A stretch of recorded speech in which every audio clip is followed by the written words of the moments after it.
કેમ છો દોસ્તો? હું છું ડોક્ટર તરુણ બેંકર અને આપણે વાત કરી રહ્યા છે ગુજરાતી સિનેમાની.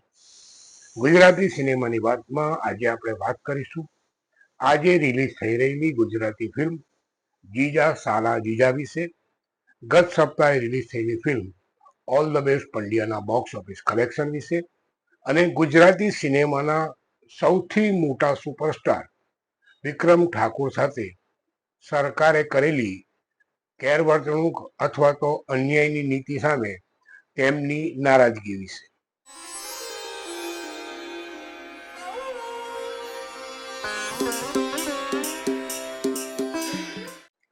જીજા સાલા જીજા આજે આ ગુજરાતી ફિલ્મ રિલીઝ થઈ રહી છે.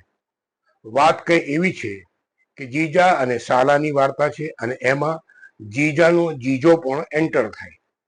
એક ખમણ વેચવાનો ધંધો કરે છે, બીજા લેક્ચરર એટલે કે પ્રોફેસર છે અને ત્રીજો શેર બ્રોકર છે. આ શેર બ્રોકર જીજા અને સાલાની જોડીને શેર બજારમાં પૈસા ઇન્વેસ્ટ કરવા માટે તૈયાર કરે અને રાતોરાત માર્કેટ ક્રેશ થતા આ લોકોના પૈસા ડૂબી જાય. પછી શું? બસ મૂળ વાત આ જ છે. વિપુલ શર્માના દિગ્દર્શનમાં બનેલી આ ફિલ્મમાં તુષાર સાધુ, ક્રીના પાઠક અને રાગી જાની મુખ્ય ભૂમિકા ભજવી રહ્યા છે. आप देख रहे हैं अपुन का अड्डा। Subscribe channel, like and share video. ગત સપ્તાહે રિલીઝ થયેલી film all the best Pandya પહેલા દિવસે લગભગ 1.4 કરોડનો બિઝનેસ કર્યા પછી ધીમી પડી છે, પરંતુ તોય આ ફિલ્મે પહેલા સપ્તાહના અંતે અંદાજિત 4 કરોડ રૂપિયાનું બોક્સ ઓફિસ કલેક્શન મેળવી લીધું છે. ઓલ ધ બેસ્ટ પંડ્યાની ટીમ. હવે સિનેમા અંગે મારા મનની વાત.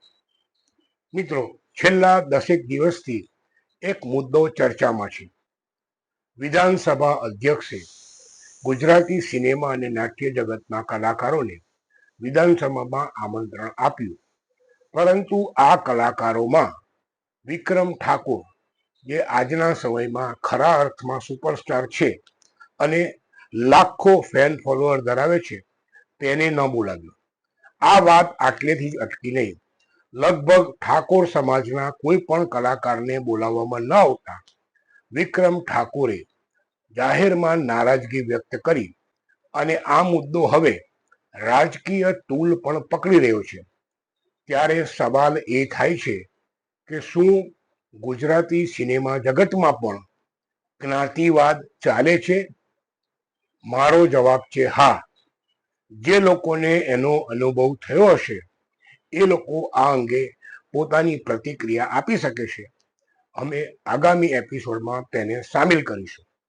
તમે જોઈ રહ્યા છો Apun ka Adda. Subscribe channel, like and share video. Gujarati સિનેમાની વાતનો આજનો એપિસોડ પૂરો કરતા પહેલા ફરી એકવાર કહીશ, મારી પાસે માં છે સિનેમા.